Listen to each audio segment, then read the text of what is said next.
tak ada orang tau, semua krik-krik. Alamak, seram lah. Assalamualaikum people. Hari ni kita nak gerak ke Johor untuk pembukaan cawangan kita. 2 cawangan untuk genapkan 30. So, jom ikut aku pergi Johor. Perjalanan aku bermula sekitar jam 12.30 hari. Dari Kuala Lumpur, aku terus menyusuri lebuh raya utara selatan menuju ke Pagoh.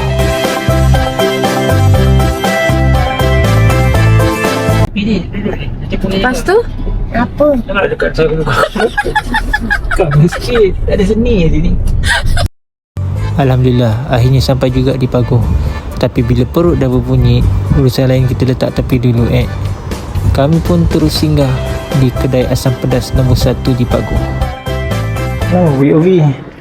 Gila lah, tak pernah kita buka sini. Mana pelak tu? Pelak. Ni tempat DIY, kena buka sini. Bismillah.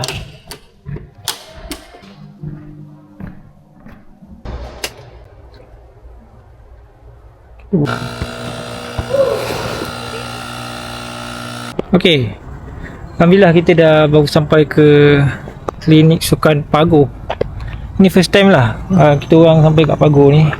Dan sebelum ni kita ada buat kat Muar. So hari ni kita ada kat Pagoh.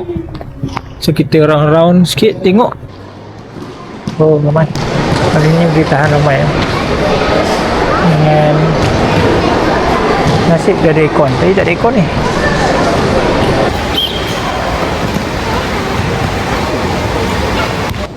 Kakak pernah main netball tak? Ini First time? taklah, saya pernah main tapi tak pandai sangat. Oh iya ke? Kakak dah jauh apa? 4. Dah jam 4. Okey, main tu lah. Okey. Alhamdulillah selesai klinik bola jaring di Pagoh. So alhamdulillah respon pun positif. Mulanya kita agak risau jugalah kan. Kita pun tak tahu market parents ni macam mana, penerimaan dia dengan sukan bola jaring ni macam mana. Dengan anak-anak. Okey lah alhamdulillah sebab passion jugalah kan. Soal nombor 2 tak adalah. Kalau kata soal pasti kecewa tu mesti ada kadang-kadang. Ada je dekat-dekat cawangan pembukaan kita tak ada orang masuk langsung. It's okay sebab bukan mudah kan. Kita nak permulaan apa-apa pun bukan mudah lah. Semua kena tebas. Berani gagal lah.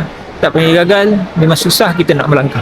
Lepas saya closing tadi, tak ada orang tau, semua krik-krik. Alamak, seram lah. Sedih lagi yang daftar, so bermaksud bila ada daftar tu kita punya akademi tu boleh berlangsung lah.